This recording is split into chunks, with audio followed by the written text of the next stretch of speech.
ദൈവത്താൽ അനുഗ്രഹീതരായ പ്രിയപ്പെട്ടവരെ, സന്തോഷത്തോടൊരു പ്രാവശ്യം കൂടെ ദൈവത്തിൻ്റെ വചനം പങ്കുവയ്ക്കാൻ സർവശക്തനായ ദൈവം എനിക്ക് ഒരുക്കിത്തരുന്ന അസുലഭമായിരിക്കുന്ന ഈ നല്ല ദിവസത്തിൻ്റെ പ്രഭാതത്തിനായി ഞാൻ കർത്താവിനെ സ്തുതിക്കുകയും ദൈവത്തെ വാഴ്ത്തുകയും ചെയ്യുന്നു. ഈ അനുഗ്രഹിക്കപ്പെട്ട ദിവസം രാവിലെ തിരുമുഖത്തേക്ക് നോക്കാനും തിരുമൊഴികൾ ദൈവത്തിൽ നിന്ന് പ്രാപിപ്പാനും ദൈവം എനിക്ക് തന്ന ഈ നല്ല സന്ദർഭത്തിനായി ഞാൻ ഒരിക്കൽ കൂടി ദൈവത്തെ വാഴ്ത്തി സ്തുതിച്ചുകൊണ്ട് എൻ്റെ ഹൃദയത്തിൽ മഴ പെയ്തിറങ്ങിയതുപോലെ സ്വർഗത്തിൽ നിന്ന് പകർന്നു തന്ന ദൈവിക ദൂത് ലോകത്തിൻ്റെ നാനാഭാഗത്ത് ഓരോ ദിവസവും വചനം കേൾക്കാൻ താല്പര്യം കാണിക്കുന്ന എൻ്റെ പ്രിയപ്പെട്ടവർക്ക് പകർന്നു തരുവാൻ ദൈവം എന്നെ നിയോഗിച്ചു എന്നുള്ള ഉത്തമ ബോധ്യത്തോടെ ഞാൻ നിങ്ങളിലേക്ക് ഈ ദൈവിക സന്ദേശം പങ്കുവയ്ക്കാൻ ആഗ്രഹിക്കുന്നു. നിങ്ങൾക്കെല്ലാവർക്കും സ്നേഹത്തിൻ്റെ ഭാഷയിൽ എൻ്റെ വിനീതമായിരിക്കുന്ന വന്ദനം അറിയിക്കുന്ന കൂടെ നമ്മുടെ രക്ഷിതാവും കർത്താവുമായിരിക്കുന്ന വാഴ്ത്തപ്പെട്ട ദൈവത്തിന് സർവ്വമഹത്വവും പുകഴ്ചയും ആരാധനയും എല്ലാം അർപ്പിച്ചുകൊണ്ട് കർത്താവിൻ്റെ കണ്ണുകളിലേക്ക് മാത്രം നോക്കി ദൈവത്തിൻ്റെ പരിശുദ്ധാത്മാവ് ഹൃദ്യവും വ്യക്തവുമായി നമ്മിൽ പലരെ ധൈര്യപ്പെടുത്തട്ടെ, ബലപ്പെടുത്തട്ടെ, ഉറപ്പിക്കട്ടെ എന്നുള്ള പ്രാർത്ഥനയോടെ 71-ാം സങ്കീർത്തനത്തിൻ്റെ 16-ാം വാക്യം ഇന്ന് വായിച്ച് ചില കാര്യങ്ങൾ പറയാൻ ആഗ്രഹിക്കുന്നു. 71-ാം സങ്കീർത്തനം 16-ാം വാക്യം: ഞാൻ യഹോവയായ കർത്താവിൻ്റെ വീര്യപ്രവർത്തികളോട് കൂടെ വരും, അങ്ങയുടെ നീതിയെ മാത്രം ഞാൻ കീർത്തിക്കും. ആദ്യ ഭാഗം ആത്മീക ചിന്തയ്ക്കായി എടുക്കുകയാണ്. ഞാൻ യഹോവയായ കർത്താവിൻ്റെ വീര്യപ്രവർത്തികളോടുകൂടെ വരും. യഹോവയായ കർത്താവിൻ്റെ വീര്യപ്രവർത്തികളോടുകൂടെ വരും. 71-ാം സങ്കീർത്തനവും ദാവീദിൻ്റെ സങ്കീർത്തനമായിട്ടാണ് പൊതുവിൽ പരിഗണിക്കുന്നത്. ഈ സങ്കീർത്തനത്തിനകത്ത് ഒരുപാട് അനുഭവങ്ങളുള്ള ദാവീദ്, പ്രത്യേക ഞാൻ പറഞ്ഞിട്ടുള്ളതുപോലെ കൊച്ചു കൊച്ചു പ്രാർത്ഥനയാൽ സ്വർഗത്തെ സ്പർശിച്ചിട്ടുള്ള ഈ ആത്മീകനായിരിക്കുന്ന ദൈവഭൃത്യൻ ഇന്നും ഒരു പ്രത്യാശ നിർഗളമായിരിക്കുന്ന വാക്ക് പറയുകയാണ്. തന്നെക്കുറിച്ചുള്ള തൻ്റെ പ്രതീക്ഷ, തന്നെക്കുറിച്ചുള്ള തൻ്റെ കാഴ്ചപ്പാട്, തൻ്റെ പരിസ്ഥിതികളെ ഓവർകം ചെയ്യാൻ തൻ്റെ മനസ്സിനകത്ത് കിട്ടുന്ന ദൈവിക ബലം, അത് മറച്ചു വയ്ക്കാതെ പച്ചയ്ക്ക് പറയുന്നൊരു സ്വഭാവം ദാവീദിനുണ്ട്. എത്രയോ പ്രാവശ്യം പറഞ്ഞിരിക്കുന്നു. വേറൊരു വാക്ക് നിങ്ങൾ ഓർക്കുന്നില്ലേ? ഞാൻ മരിക്കുകയില്ല, ഞാൻ ജീവനോടിരുന്ന് എൻ്റെ ദൈവത്തിൻ്റെ പ്രവൃത്തികളെ വർണ്ണിക്കും. ആ വാക്കൊക്കെ തനിക്ക് തന്നെക്കുറിച്ചുള്ള കാഴ്ചപ്പാടാണ്.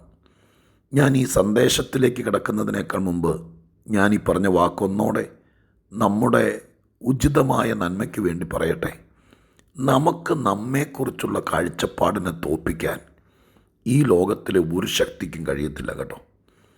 നാം നമ്മെക്കുറിച്ച് വിശ്വസിക്കുകയാണ്, നമുക്ക് നമ്മെക്കുറിച്ചൊരു വലിയ കാഴ്ചപ്പാടുണ്ടാകുകയാണ്. നാം എന്തായിത്തീരും, ഇന്നത്തെ അവസ്ഥയിൽ നാം തീരത്തില്ല, ഇതിനപ്പുറം നാം ഉണ്ടാകും എന്ന വലിയൊരു പ്രതീക്ഷ, ആ കാഴ്ചപ്പാട് നമ്മുടെ പരിസ്ഥിതികളെപ്പോലും മാറ്റം വരുത്തും. ഈ വാക്യത്തിൻ്റെ ഏറ്റവും പ്രധാനപ്പെട്ട തലക്കെട്ട്, ഈ വാക്യത്തിന് നമ്മളൊരു ടൈറ്റിൽ കൊടുക്കുകയാണെങ്കിൽ ഇത് ഇത്രേ കൊടുക്കാനുള്ളൂ: ദാവീദിനെക്കുറിച്ചുള്ള കാഴ്ചപ്പാട് പ്രസ്താവിക്കുകയാണ്.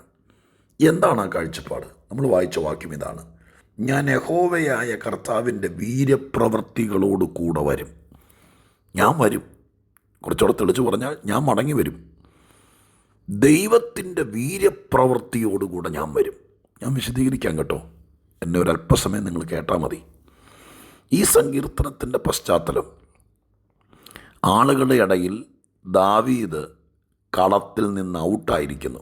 ഞാനൊരു നാടൻ ഭാഷ പ്രയോഗിക്കുകയാണേ. ഇതൊരു ഗോതയിലെ മൽപ്പിടുത്തം പോലെയാണല്ലോ ദാവീദിൻ്റെ ജീവിതം. ഒരുപാട് ശത്രുക്കൾ, ഒതുക്കാൻ നോക്കിയവർ, നിഷ്കാസനം ചെയ്യാൻ ശ്രമിച്ചവർ, അധികാരത്തിൽ നിന്ന് ഇറക്കിവിടാൻ ശ്രമിച്ചവർ, അധികാരത്തിൽ കയറ്റാതിരിക്കാൻ വേണ്ടി അശ്രാന്ത പരിശ്രമം നടത്തിയവർ, ഒരിക്കൽ പോലും ഇസ്രായേലിലേക്ക് മടങ്ങി വരാതിരിക്കാൻ വേണ്ടി വഴിയടച്ചവർ, അങ്ങനെ എത്രയോ പേരാണ്. സ്വന്തം രക്തത്തിൽ പിറന്നവരും കൂടെ നിന്നവരും കൂട്ടുകാരും സ്വന്തക്കാരും ചാർച്ചക്കാരും സഹായം ചെയ്തവരും എന്ന് വേണ്ട സകലമാന ആളുകളും പിന്നത്തേതിൽ ശത്രുക്കളെപ്പോലെ പെരുമാറി ഒത്തിരി പ്രതികൂലങ്ങൾ താൻ നേരിട്ടു. ഇങ്ങനെ വിവിധ സന്ദർഭങ്ങളുണ്ടായി. ശരിക്കും ചില സന്ദർഭങ്ങളിൽ ദാവീദ് ഔട്ടായ, ഞാനങ്ങനൊരു വാക്ക് ഈ സന്ദേശത്തിൻ്റെ കാര്യം തെളിയിക്കാൻ വേണ്ടി ഉപയോഗിക്കുകയാണ്. ഇന്ന് ദാവീദ് രംഗത്ത് നിന്ന് ഔട്ടായ, ദാവീദിൻ്റെ പ്ലാറ്റ്ഫോമിൽ നിന്ന് ഔട്ടായ, ദാവീദിൻ്റെ പോരാട്ട രണാങ്കണത്തിൽ നിന്ന് ഔട്ടായ ചില സന്ദർഭങ്ങൾ ഉണ്ടായിട്ടുണ്ട്. ഈ സങ്കീർത്തനത്തിനകത്തും ആളുകൾ എന്താ പറയുന്നതെന്നറിയാമോ?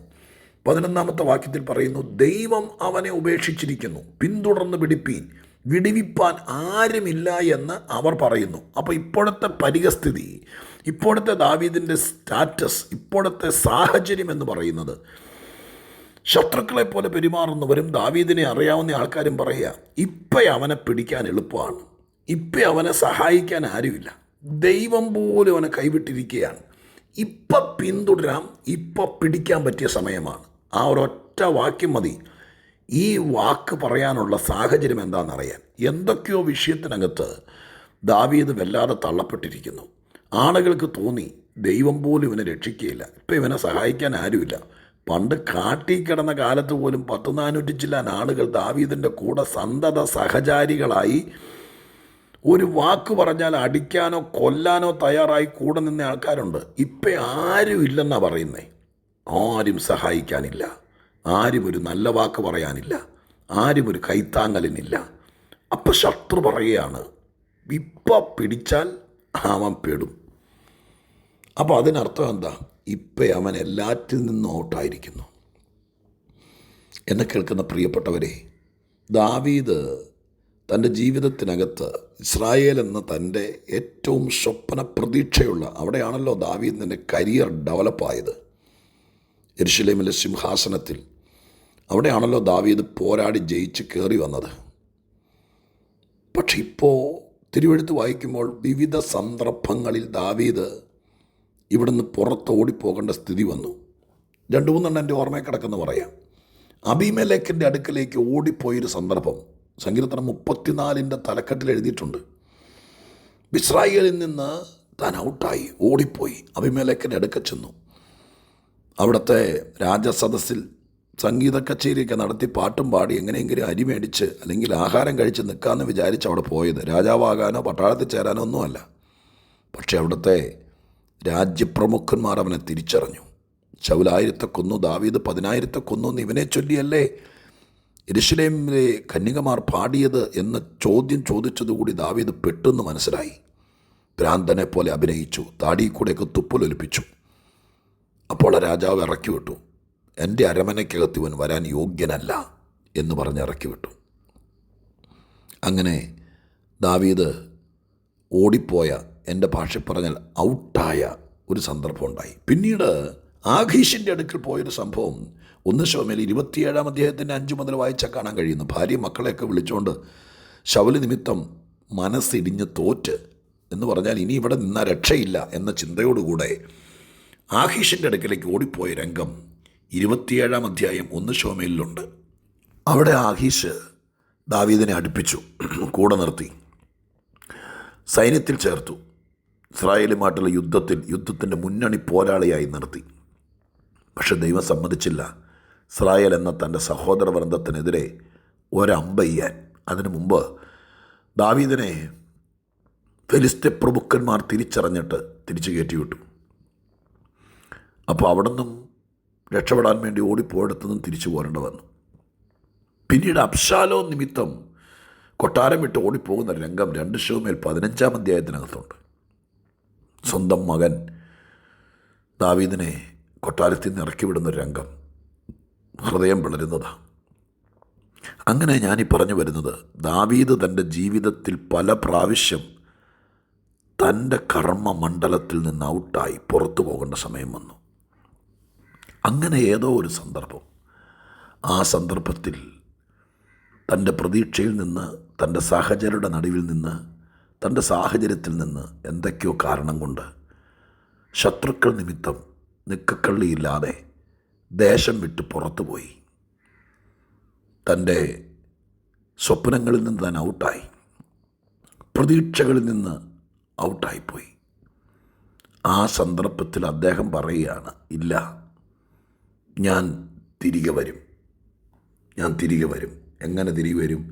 എൻ്റെ ദൈവമായ കർത്താവിൻ്റെ വീര്യപ്രവൃത്തികളോട് കൂടെ ഞാൻ തിരിച്ചു വരും. ഞാൻ വരും. ഇവിടം കൊണ്ട് അവസാനിക്കില്ല, ഇവിടെ കിടന്ന് തീരത്തില്ല. ഇവിടെ തീരാനുള്ളവനല്ല ഞാൻ മടങ്ങി വരും. എങ്ങനെ മടങ്ങി വരും? എൻ്റെ ദൈവത്തിൻ്റെ വീര്യപ്രവൃത്തികളോട് കൂടെ എന്ന് പറഞ്ഞാൽ എൻ്റെ അർത്ഥം എന്താ?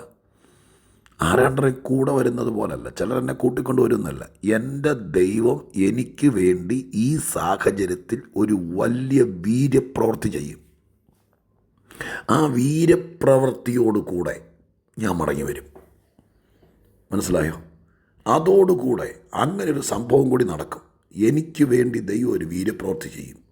ആ വീര്യപ്രവൃത്തി ചെയ്യുന്നതോടുകൂടെ ഞാൻ എൻ്റെ വാഗ്ദത്തത്തിലേക്ക്, എൻ്റെ സ്വപ്നങ്ങളിലേക്ക്, ദൈവം പറഞ്ഞിരിക്കുന്ന എന്നെക്കുറിച്ചുള്ള പ്രവചനങ്ങളിലേക്ക്, എനിക്കായി സ്വർഗം വിരിച്ചിട്ടിരിക്കുന്ന ദൈവത്തിൻ്റെ പരവതാനിയിലേക്ക്, എനിക്ക് വേണ്ടി പണിതിട്ടിരിക്കുന്ന ദൈവത്തിൻ്റെ അരമനയിലേക്ക്, ദൈവീക ശുശ്രൂഷയിലേക്ക്, എൻ്റെ കുടുംബത്തിലേക്ക്, എൻ്റെ കുഞ്ഞുങ്ങളുടെ നടുവിലേക്ക്, എനിക്ക് വേണ്ടി ദൈവം വെച്ചിരിക്കുന്ന ദേശത്തിലേക്ക്, എനിക്ക് ചെയ്തു തീർക്കാനുള്ള ദൈവീക പദ്ധതികൾ ബാക്കി കിടക്കുന്ന എൻ്റെ കർമ്മകാണ്ഡത്തിലേക്ക് ഞാൻ മടങ്ങി വരും.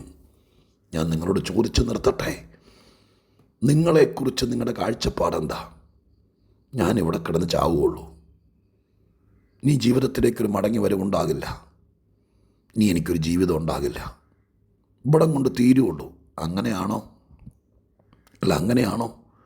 അതെയോ, എൻ്റെ ദൈവം ഈ വിഷയത്തിന് വേണ്ടി ഒരു വീര്യപ്രവൃത്തി ചെയ്യും.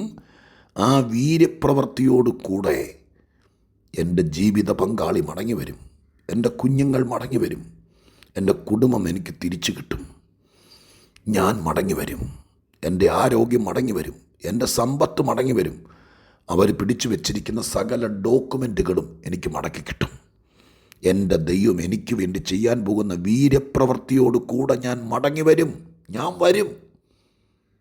വരും. നിങ്ങൾക്ക് വിശ്വാസമുണ്ടെങ്കിൽ നിങ്ങളുടെ കയ്യിൽ മൊബൈൽ എടുത്തിട്ട് അങ്ങകലെ ദൂരെ നിങ്ങളെ പ്രതീക്ഷിച്ചിരിക്കുകയും നിങ്ങൾക്ക് ചെന്നു പറ്റാത്ത രീതിയിൽ എവിടെയൊക്കെ തടസ്സം നേരിട്ടിരിക്കുകയും ചെയ്യുന്നെങ്കിൽ, നിങ്ങൾക്ക് വിശ്വാസമുണ്ടെങ്കിൽ 71-ാം സങ്കീർത്തനത്തിൻ്റെ 16-ാം വാക്യം വെച്ച്, ഷാജിപ്പാഷയുടെ വാക്ക് വെച്ചല്ല, തിരുവചനം വെച്ച് നിങ്ങൾ നിങ്ങളുടെ പ്രിയപ്പെട്ടവരോട് വിശ്വാസത്തിൻ്റെ പ്രഖ്യാപനമായി വിളിച്ചു പറ, അച്ചാച്ചാ ഞാൻ മടങ്ങി വരും കേട്ടോ, മോനെ ഞാൻ മടങ്ങി വരും, ദൈവമക്കളെ ഞാൻ മടങ്ങി വരും, എൻ്റെ ദൈവം എനിക്കൊരു വീര്യപ്രവൃത്തി ചെയ്യാൻ പോവാ. നിങ്ങളൊരു രോഗത്തിലകപ്പെട്ടോ, നിങ്ങളുടെ ആസ്പത്രിയിൽ അഡ്മിറ്റാണോ, നിങ്ങൾ ഞാൻ എന്നും പറയുന്നത് പോലെ എവിടെയോ യാത്ര ചെയ്യാൻ പോലും അനുവദിക്കാതെ ഏതോ ഗവൺമെൻറ് നിങ്ങളെ അടച്ചിട്ടിരിക്കുകയാണോ, രാജ്യങ്ങളുടെ അതിരുകൾ നിങ്ങൾക്ക് കടന്നു പോരാൻ പറ്റാത്ത രീതിയിൽ നിങ്ങളെ മുടക്കിയിരിക്കുകയാണോ, നിങ്ങൾ പറ, ഞാൻ മടങ്ങി വരും. എൻ്റെ ദൈവം ഇവിടെ കിടക്കുമ്പോൾ ഒരു വീര്യപ്രവൃത്തി എനിക്ക് വേണ്ടി ചെയ്യും. ഞാൻ ദൈവത്തിൻ്റെ സന്നിധിയിൽ പ്രാർത്ഥിക്കാം, ഈ വാക്യം നെഞ്ചോട് ചേർത്ത് വയ്ക്കാം. നീ നിന്നെക്കുറിച്ചൊരു കാഴ്ചപ്പാട് അതുണ്ടാക്കിയെടുക്കണേ, ബാക്കി ദൈവം പ്രവർത്തിച്ചോളും. ഈ സാഹചര്യത്തിൽ നിന്നെല്ലാം, അഥവാ ഔട്ടായ എല്ലാ സ്ഥലത്തു നിന്നും ദാവീദ് മടങ്ങി വന്നല്ലോ, അതിനൊക്കെ ദൈവം വീര്യപ്രവൃത്തി ചെയ്തല്ലോ. എത്രയോ ഭക്തന്മാരെ ദൈവം ഇവണ്ണം മടക്കി വരുത്തിയിരിക്കുന്നു.